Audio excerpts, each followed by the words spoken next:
Halo semua, balik lagi di channel Teraokun. Sebelum pembahasannya dimulai, silahkan klik tombol subscribe dan aktifkan lonceng notifikasinya supaya kalian gak ketinggalan info dan teori terbaru seputar One Piece. Buat kalian yang mau informasi tambahan soal SBS atau databook, kalian bisa follow Instagram Teraokun. Di sana admin akan memposting soal SBS, databook, dan berbagai teori singkat. Sekarang lanjut ke pembahasan. Dalam arc Skypiea, pernah disinggung tentang 4 dewa yang terdiri dari dewa matahari, dewa hutan, dewa hujan, dan dewa bumi. Ratusan chapter kemudian terungkap bahwa dewa matahari benar-benar ada. Dewa matahari itu bernama Nika. Memang itu hanya sekedar kekuatan dalam buah iblis Hitohitonomi model Nika. Jadi siapapun yang mengonsumsi buah iblis itu akan mendapatkan kekuatan dari dewa matahari Nika. Mengingat ada kekuatan buah iblis dewa matahari Nika, maka sepertinya ada juga kekuatan buah iblis dari 3 dewa lain. Hanya saja, nama-nama buah iblis itu sekarang telah diganti oleh pihak pemerintah dunia. Dalam video kali ini, channel Teraokun akan membahas tentang 4 kekuatan dewa dari kerajaan kuno. Pembahasan kali ini tentu harus dimulai dengan dewa matahari. Kekuatan dewa matahari Nika ada dalam buah iblis Zoan mitologi Hitohitonomi model Nika. Buah iblis tersebut dimanipulasi tipe dan namanya oleh pemerintah dunia sehingga publik mengenal buah iblis tersebut sebagai Paramecia Gomu Gomu no Mi. Alasan mengapa pemerintah dunia menutupi tipe dan nama asli buah iblis tersebut karena jika terungkap maka akan berdampak buruk bagi pihak pemerintah dunia sebab buah iblis Hitohitonomi model Nika berkaitan dengan kerajaan kuno.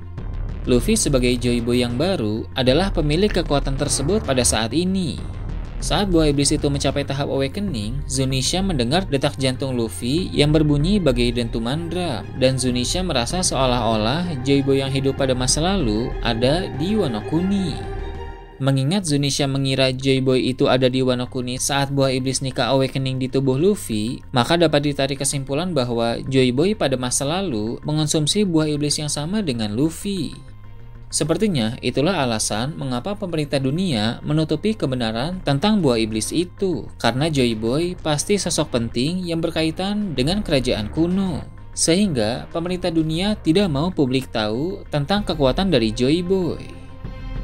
Buah iblis Hitohitonomi model Nika itu akan memberikan kekuatan karet kepada penggunanya, sehingga si pengguna menjadi manusia karet. Saat sudah awakening, penggunanya akan mendapatkan kekuatan kebebasan sehingga dia bisa melakukan berbagai hal dalam pertarungan, seperti mengubah lingkungan di sekitar menjadi karet, mengubah ukuran tubuh menjadi sangat besar, bahkan bisa melempar petir. Kekuatan dari buah iblis ini tidak terbatas sesuai dengan imajinasi penggunanya.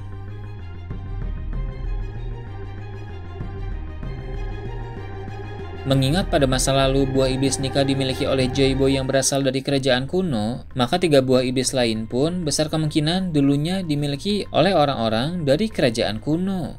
Dengan begitu, 3 buah iblis dewa lain pun tipe dan nama aslinya telah ditutup-tutupi oleh pemerintah dunia. Sepertinya, buah iblis yang merupakan dewa hujan sekarang ini dimiliki oleh Monkey D. Dragon. Dragon merupakan salah satu karakter yang masih sangat misterius. Dia terbilang sangat jarang muncul, namun ada petunjuk bahwa Dragon merupakan pengguna kekuatan buah iblis dewa hujan. Bila kita ingat kembali, kemunculan pertama Dragon dalam cerita terjadi di Lockton. Saat Dragon diperlihatkan, sedang terjadi badai yang cukup besar. Hujan deras turun, angin kencang bertiup, dan petir menyambar di langit. Sepertinya, cuaca ekstrim yang terjadi bukan sekadar kebetulan, melainkan itu efek dari kekuatan yang Dragon miliki. Kekuatan dari Dewa Hujan sepertinya berkaitan dengan badai, sehingga Dragon bisa menciptakan hujan, menghembuskan badai angin, dan mendatangkan petir. Pada saat Luffy hendak dieksekusi oleh Buggy di Lockton, secara misterius petir menyambar panggung eksekusi, sehingga Luffy berhasil selamat. Admin menduga bahwa kemunculan petir itu juga merupakan ulah dari Dragon. Dragon memang berniat untuk menolong Luffy, mengingat saat Luffy ditangkap oleh Smoker, dia pun diselamatkan oleh Dragon. Petunjuk lain kekuatan Dragon juga terlihat ketika dia menolong Sabo. Saat itu, dragon yang berada di atas kapal bergerak dengan sangat cepat untuk mengambil Sabo, lalu seketika dia langsung kembali ke atas kapal. Hal tersebut menandakan bahwa dragon sedang menggunakan kekuatan angin dari buah iblis miliknya, karena seperti yang admin bilang tadi, kekuatan dewa hujan berkaitan dengan badai, yang mana itu mencakup angin dan juga petir.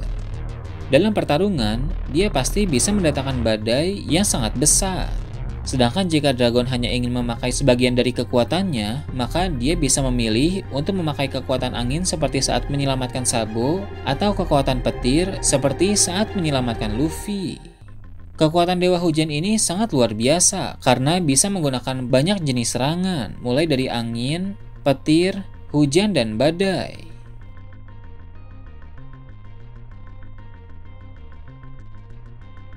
Untuk buah iblis Dewa Bumi, sekarang ini masih belum diketahui dimiliki oleh siapa.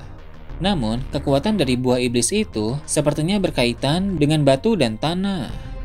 Kemampuan tersebut tidak hanya efektif digunakan dalam pertarungan, melainkan juga bermanfaat untuk membangun sesuatu. Pada masa lalu, pengguna buah iblis tersebut telah menciptakan banyak hal penting. Pertama ada Red Line. Dari dulu, asal-usul Red Line selalu menjadi misteri, sebab daratan tersebut memang terlalu aneh jika dianggap muncul dengan sendirinya. Besar kemungkinan Red Line adalah daratan buatan yang diciptakan oleh pengguna buah iblis Dewa Bumi pada masa lalu. Kedua, tembok Wano Kuni. Dalam chapter 1055 telah terungkap sejarah penting dari Wano Kuni. Ternyata, dulu Wano Kuni adalah negeri yang jauh lebih besar dari sekarang ini. Wano Kuni terletak di bawah gunung besar. Namun, muncul tembok tinggi yang menghalangi Wano Kuni sehingga air terjun tidak bisa mengalir dengan baik. Para warga pun membangun Wano Kuni yang baru di sisi daratan gunung yang masih tersisa, sehingga jadilah Wano Kuni seperti sekarang ini. Wano Kuni pun lalu menjadi negeri yang tertutup. Tembok yang ada di Wano Kuni itu juga mengurung senjata kuno Pluton, sehingga Pluton hanya bisa dikeluarkan jika Wano Kuni dibuka. Menciptakan tembok besar untuk Wano Kuni sepertinya adalah perbuatan dari pengguna buah iblis Dewa Bumi pada masa lalu. Hal tersebut dia lakukan atas permintaan dari leluhur keluarga Kozuki, karena keluarga Kozuki dan pihak kerajaan kuno memang berhubungan baik. Alasan mengapa tembok itu harus diciptakan untuk menjaga Pluton agar tetap aman. Menyembunyikan Pluton juga membuat warga Wano Kuni menjadi lebih aman, sebab jika pemerintah dunia atau pihak lain tahu ada Pluton di Wano Kuni, maka Wano Kuni bisa diserang habis-habisan oleh pihak luar yang menginginkan Pluton.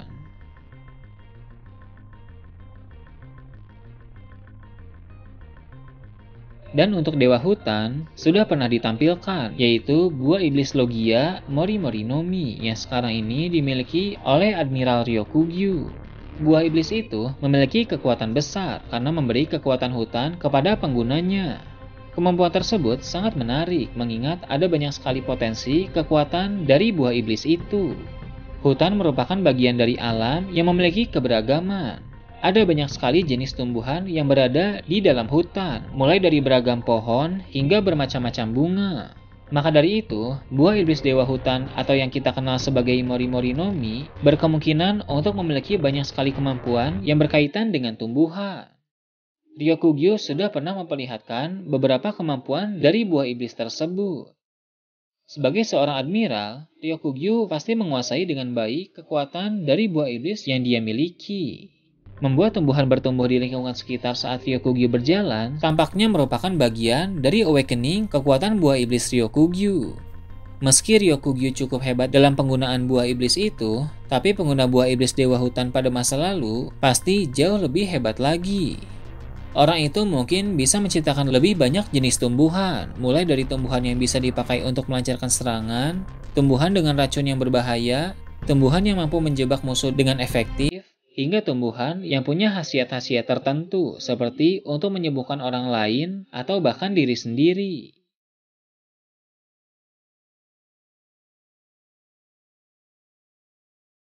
Nah itu tadi teori admin tentang 4 kekuatan dewa dari kerajaan kuno.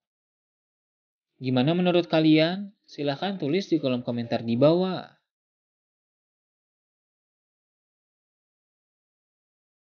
Oke, segitu aja untuk pembahasan kali ini. Jangan lupa like, share, dan subscribe untuk video menarik selanjutnya.